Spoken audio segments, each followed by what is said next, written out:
This is a lecture from Open Tuition. To benefit from the lecture, you should download the free lecture notes from opentuition.com. Now, in the previous lecture, we looked at financial performance.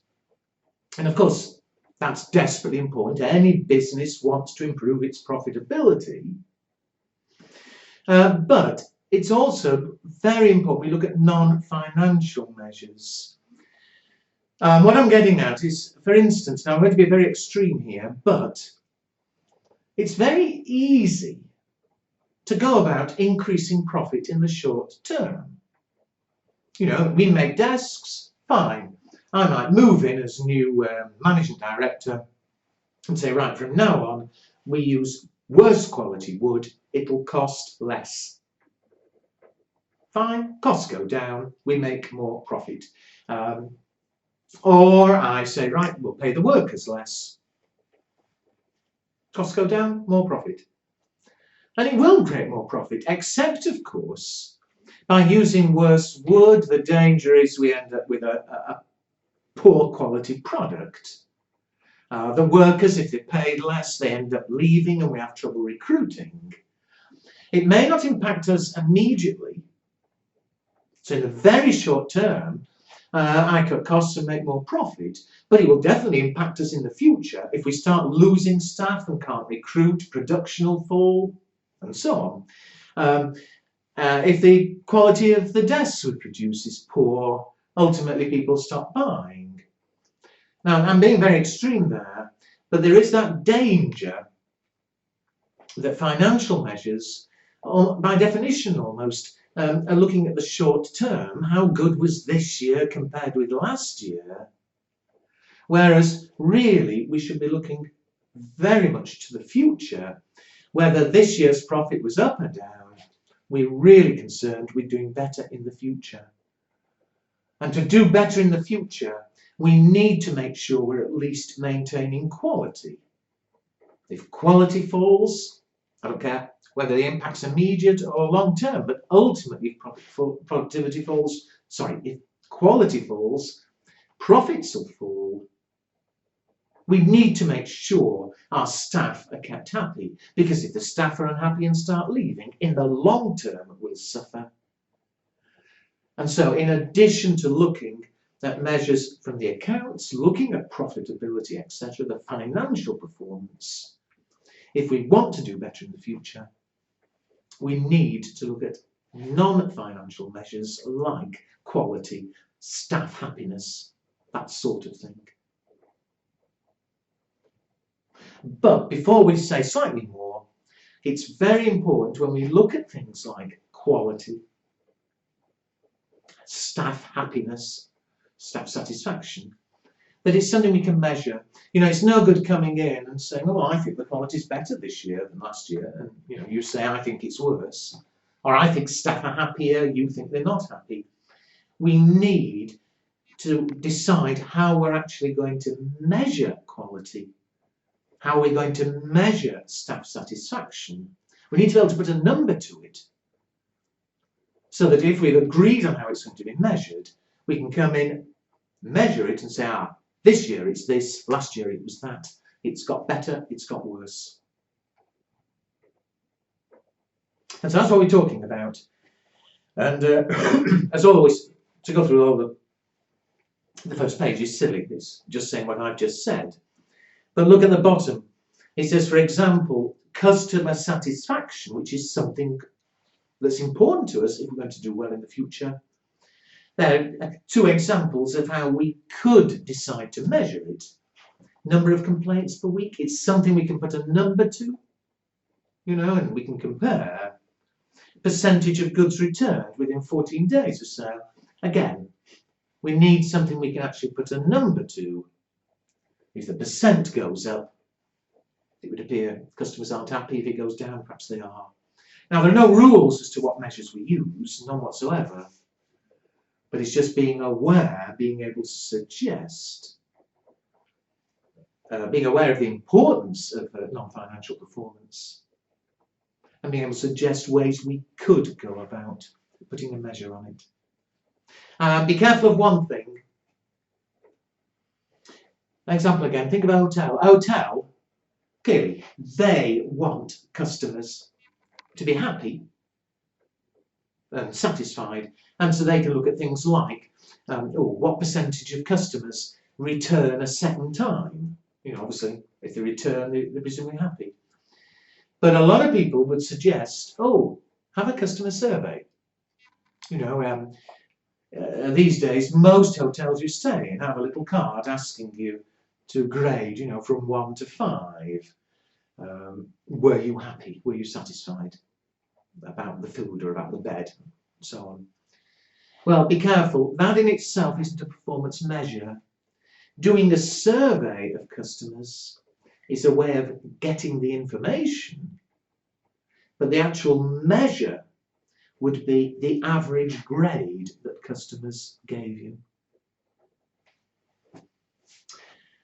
Over the page, paragraph 2.1, advantages of non-financial performance indicators. As I've said, the main one we really want to stress is they're the best indicator of future performance. If we don't maintain quality, we will suffer in the future, however well or badly we've done in the past. It can be tied into long-term objectives. And, well, repeating what I said over the first one, if we improve non-financial performance, that's likely to lead to greater sales, greater profitability.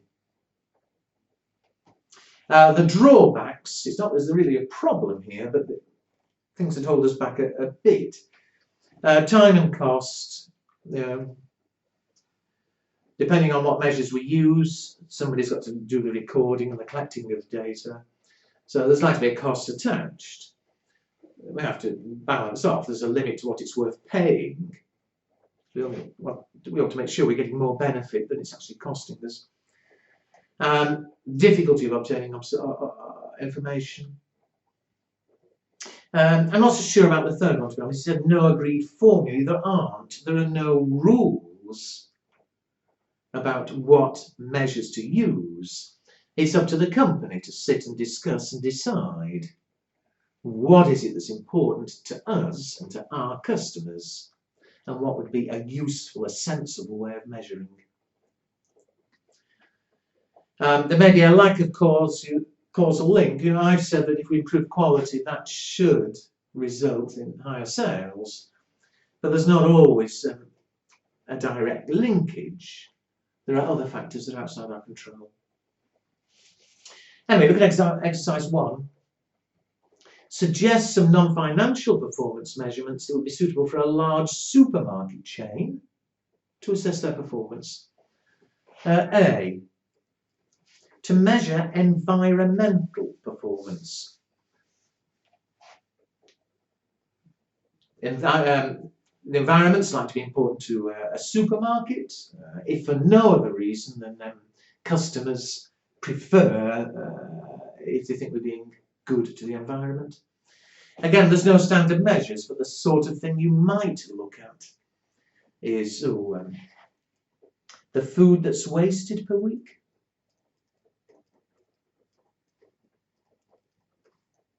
Of course, we're interested in that for other reasons. Purely from a financial point of view, we don't want to waste food, but also environmentally, creating more waste, that's not good. And the usage of plastic bags.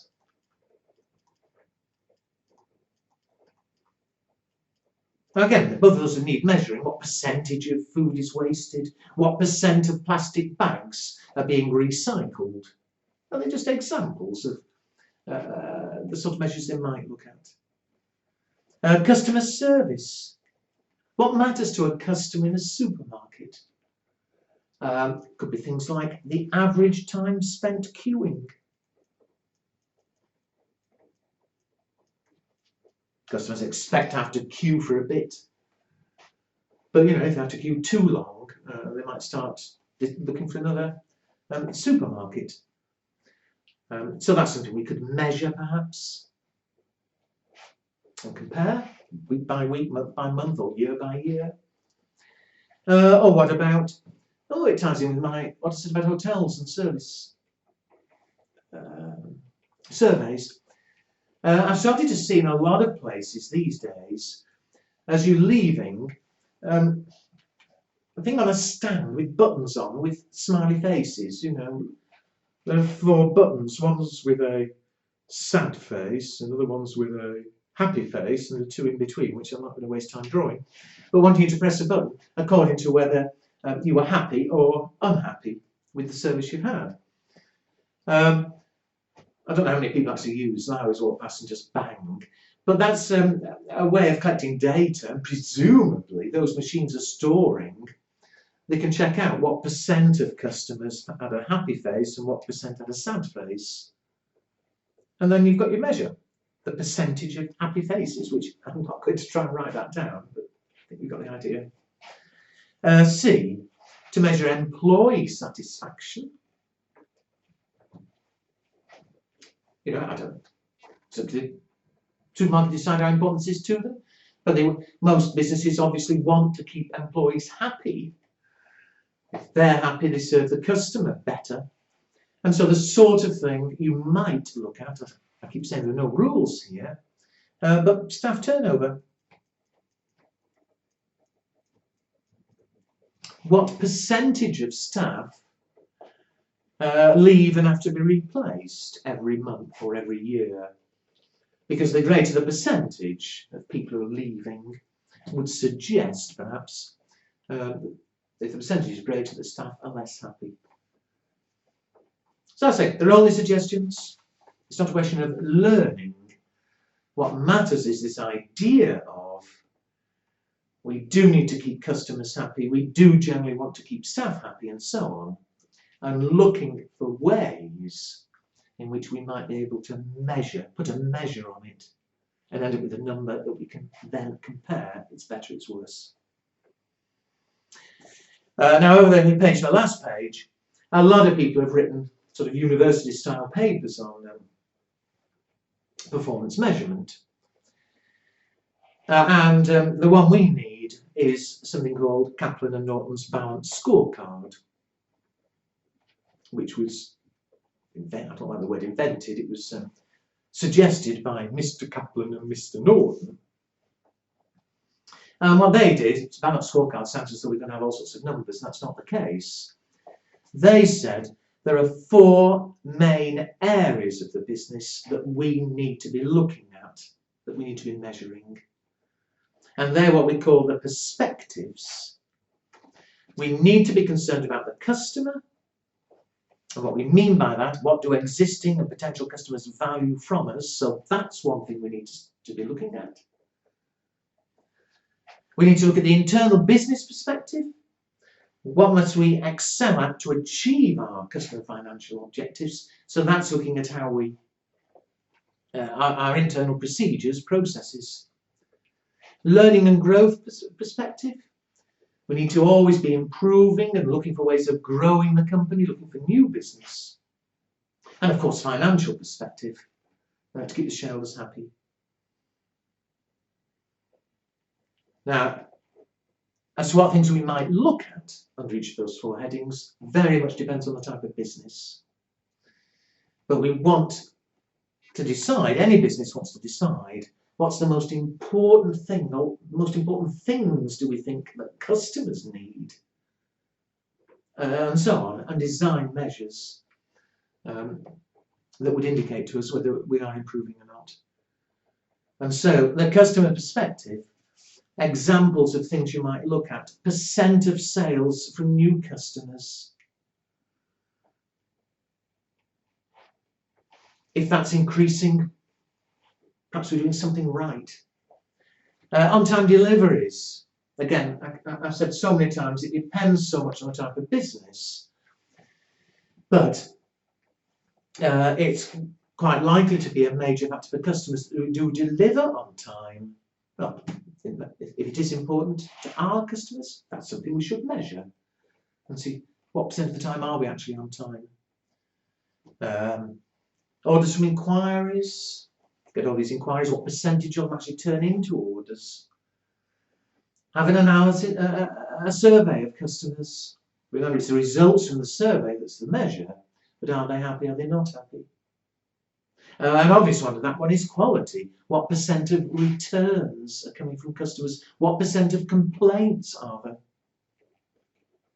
A whole range of possible measures. The ones we choose depend on very much our type of business.